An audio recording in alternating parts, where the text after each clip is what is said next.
soft dawning, shrub spawning, chamomile lawning, spirit stealer, depth plundered, cave wondered, surf thundered, soul healer, snake mothering, haste smothering, taste othering, holy fable, boat sailing, hay baling, cloud trailing, solar table, calf locking, tractor blocking, emmet mocking, road winder, lark dancer, life enhancer, echo answer, soul finder,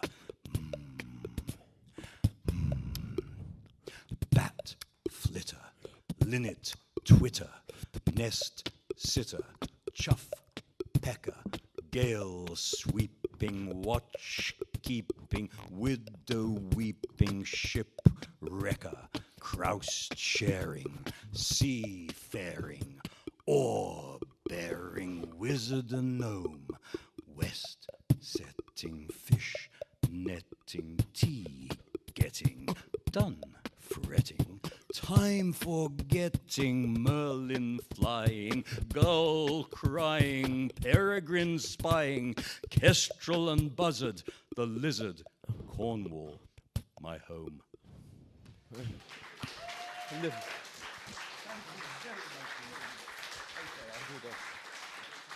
Big hand for Liam. Thank you so much. Thank you. So Liam did the beatbox workshop earlier on for under 16s. I crashed it because I wanted to hear what he was doing, and I'm so glad that I did. And in truth, that for me has been the most memorable version of that particular poem. Love it. Thank you. Thank you, Liam.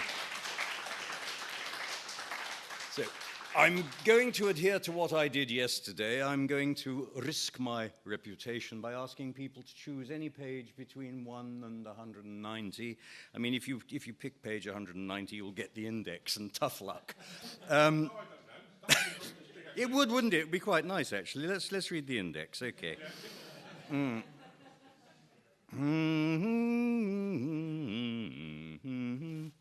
If you memorize it, you'll be able to choose a page with some sort of knowledge instead of entirely at random. Here we go. Index. How often? 3. Cats are not. 4. Kenning. 1. 5. Queen's Park, September 1985. Should my, this year, flies, an August reverie. I can scarcely believe I wandered out one August dawn. Lent the slow fast. On returning, solstice, 3 skies, the cormorant, the lost poem, and having put my heart on show. Mexico, my mother loved my father, parks his Ferrari. So this is death. The long longing. This is the death section. Love, death, and bad behavior. On sale at the back, only 10 quid a copy. I just mentioned that quietly in passing. The history of the nation. Ages, the great anon. I'm hungry, cried Adam. The horrible transmogrification of little Miss Muffet. Actually, I shall interrupt the index and read you the horrible transmogrification of little Miss Muffet. It's on page... Yeah, it's in here somewhere. We could have 78 instead. It's a picture. Oh, my darling, aren't you an angel? The horrible transmogrification of little Miss Muffet, historical character. Little Miss Muffet said, Bub, you can stuff it. I won't eat it. Take it away.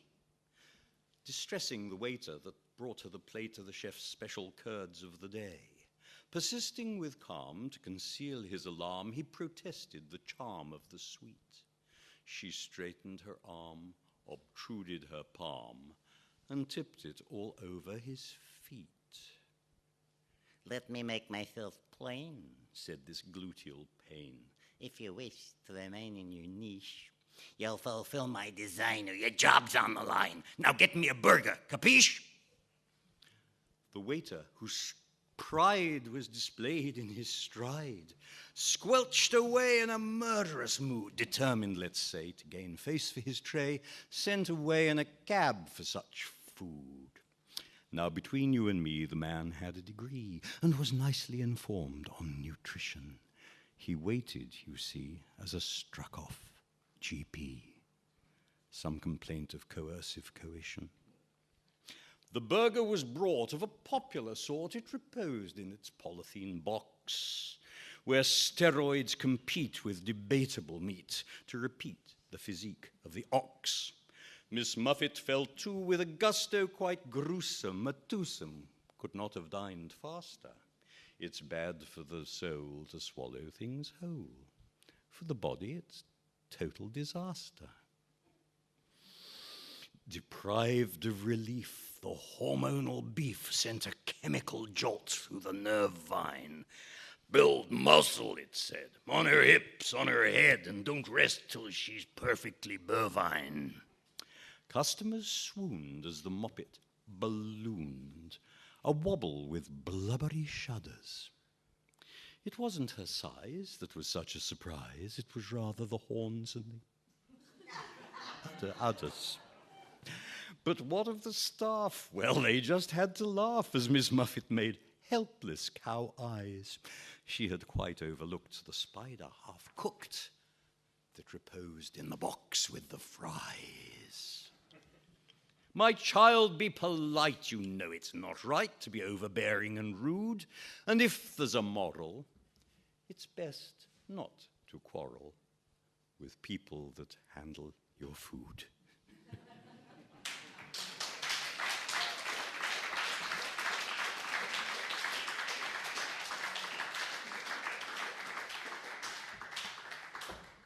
So that was page 71. Any advance on page 71? What do you fancy? We had 29 and 44 yesterday, but we can do it again if you like. 85.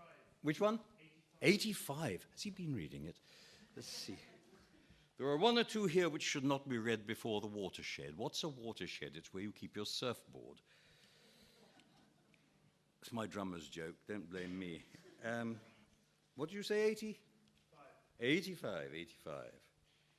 85, 85, 85. Oh, gosh. You have scored a winner, sir.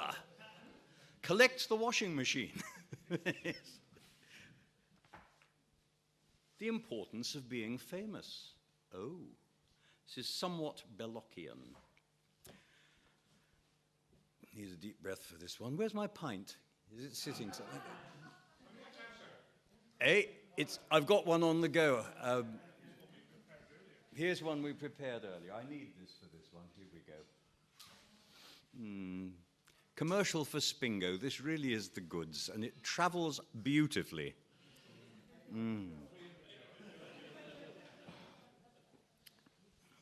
Right on. Little John Artistic Worth was blessed with talent from his birth. When he was 2, the little mite could effortlessly read and write, as well as most grown-ups can speak. Now I've got a problem, haven't I? We are one-eyed.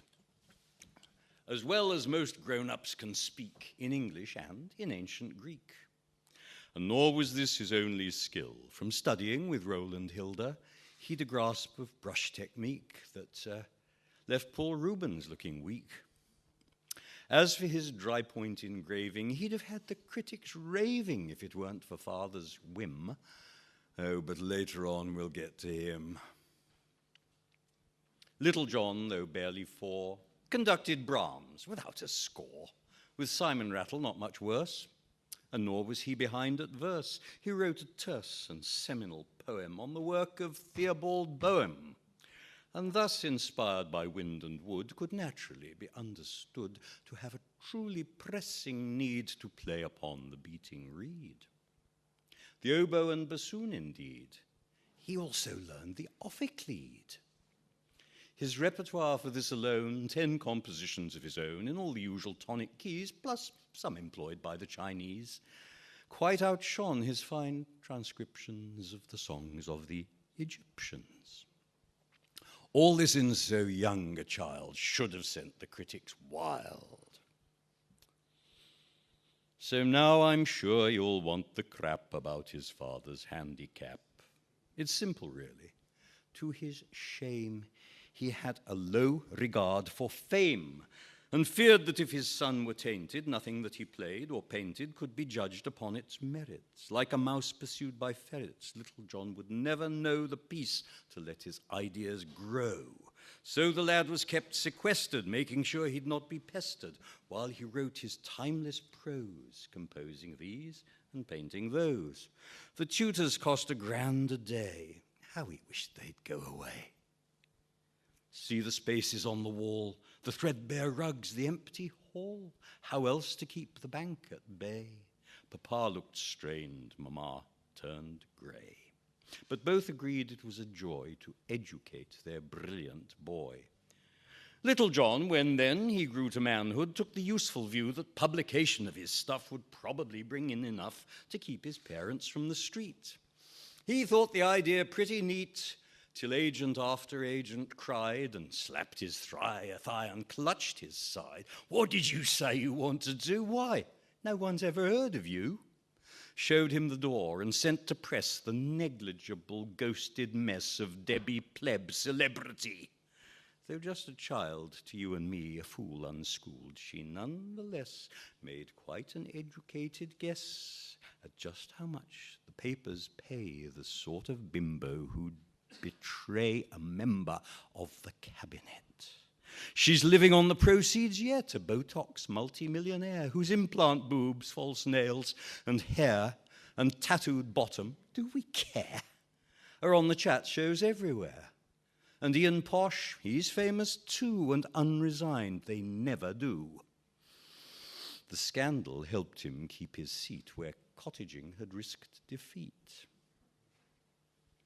While driving drunk, he smashed the car of knobby blockhead soccer star, accorded fame for throwing up, believe it, in the FA Cup. Cocaine in Spain, too much champagne, and whoops, celebrity again. The moral is, and you can bet it, unless you're famous, just forget it. Little John cast up his eyes to heaven. Try a painting prize, said reason. It's well known the Turner is a doddle and an earner. Little John took up his paints and dashed off some Renaissance saints. A dreaming landscape and a nude like Ruskin in erotic mood. Oeuvres to match the Louvre in Paris. Better even than Rolf Harris. Gutted, sad and sorely vexed that year, next year, and the next, naturally, he didn't win, but this time, looking pinched and thin. He made the shortlist. It was said his masterwork would knock them dead.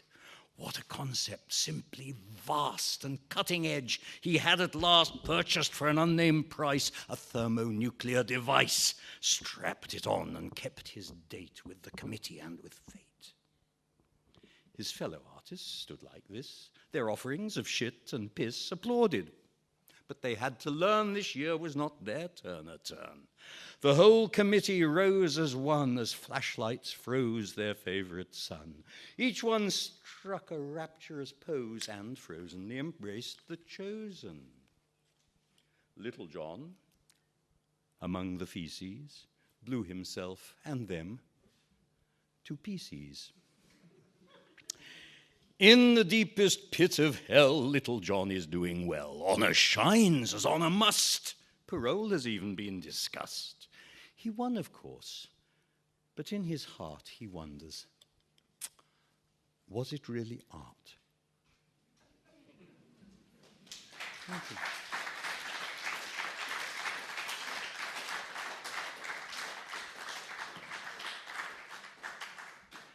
I am unnerved by the microphone, damned newfangled inventions. But apparently we're being recorded, so I better use it.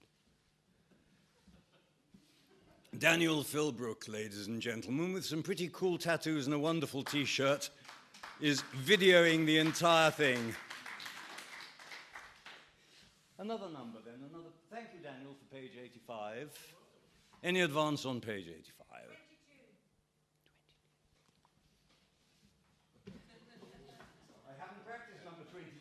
Well, I've got a bookmark in 19 and a half. I don't know.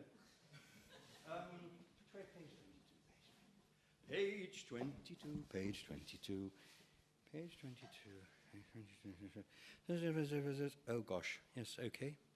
It's a pastoral, a little one, written on the cliffs by my house in 2006. I rose to watch the sun this solstice dawn.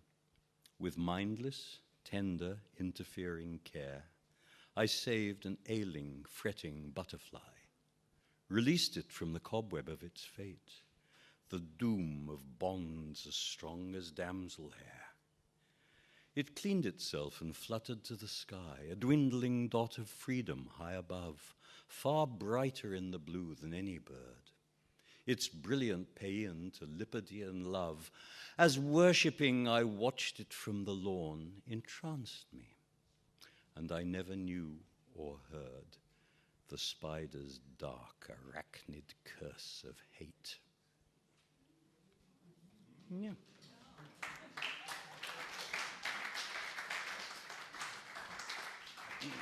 In this work of fiction, the characters, places, and events are either the product of the author's imagination, oh God, or they are used entirely fictitiously. Any advance on page 7? What have we got on page 7?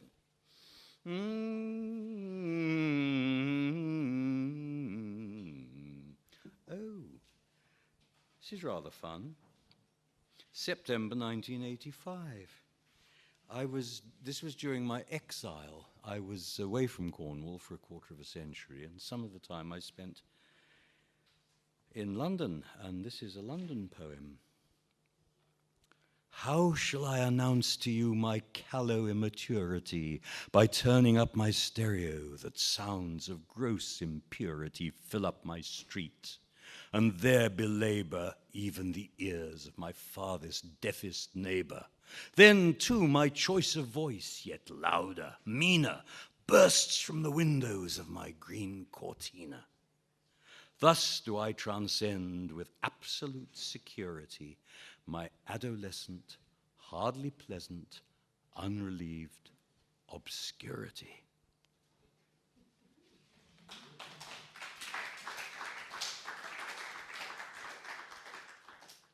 Part 1. You have to imagine I'm a very small baby for this.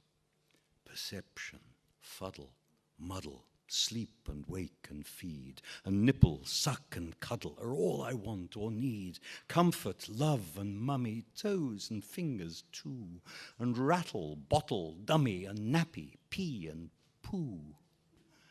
Cuddle, coddle, fiddle, potty, presents, pram, then waddle, toddle, piddle. Perception. Shit, I am.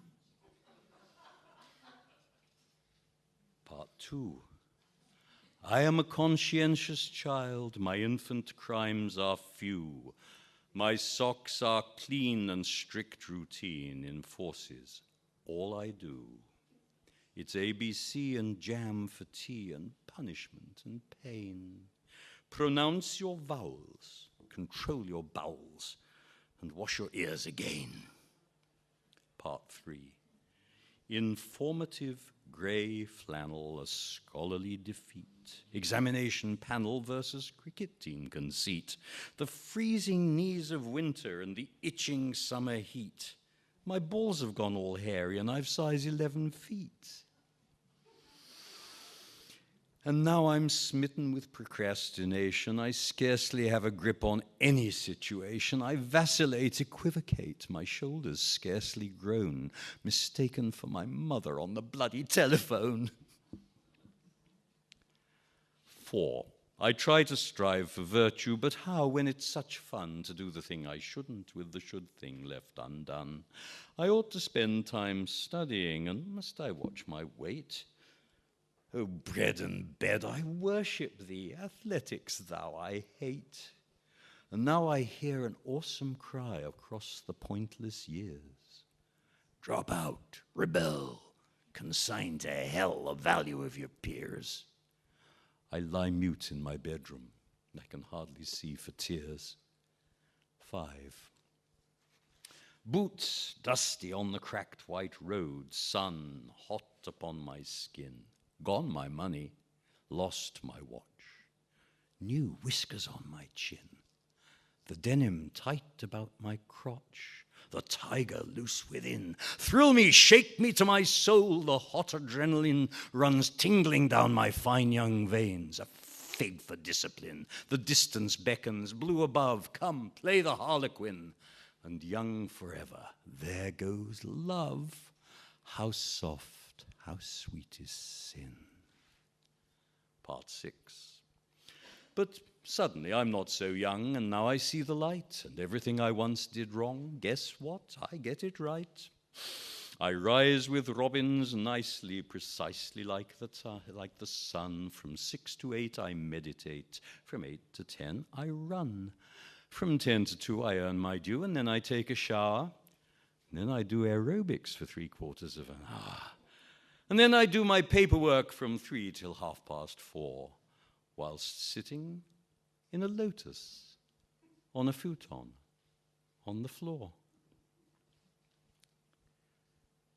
And when each book is balanced and each check is neatly crossed, I telephone my friends and tell them how much weight I've lost.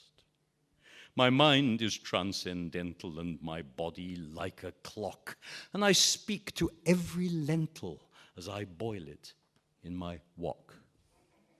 I cycle and I'm celibate. I use organic soaps, but time brings greater wisdom and maturity, one hopes. For when you gain enlightenment, the purest form of Zen, you can come down off your mountain and embrace the world of men, where abstinence, we all know, is the novice's conceit. One doesn't draw attention to the sandals on one's feet. It's better far to own a car and eat a little meat. 7. I'm middle-aged. Movement can be something of a chore. All that self-improvement, does it matter anymore? I wake up when it's handy and no one gives a hoot if I breakfast on a brandy and a Singapore cheroot. My tailor forms my figure because I give my guts no quarter when I lunch with some sweet creature young enough to be my daughter. I'm overdrawn. My banker can shout and tear his hair, but we all know he's a wanker and I can't pretend I care. It's fine to drive a Bentley if there isn't too much traffic. It's fun to watch a video. Who says they're pornographic?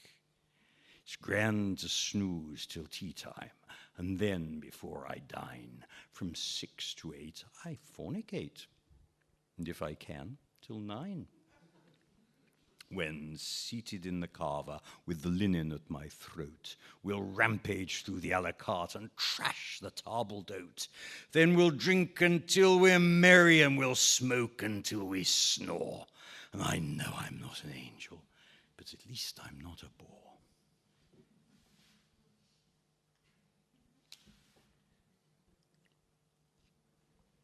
8.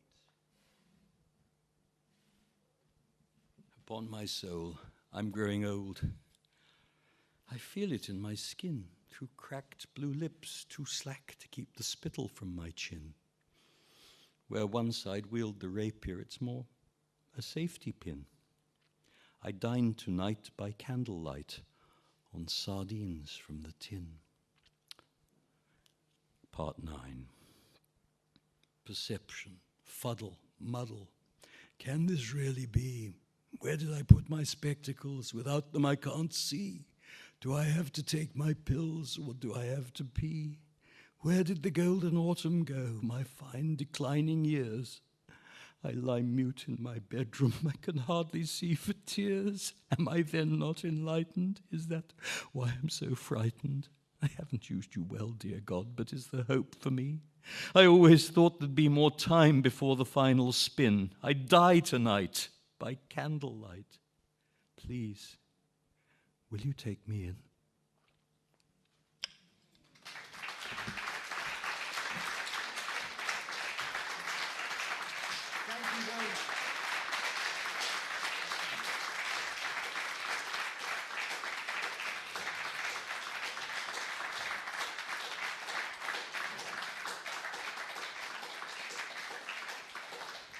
And if you want to make an old man very happy, buy the book.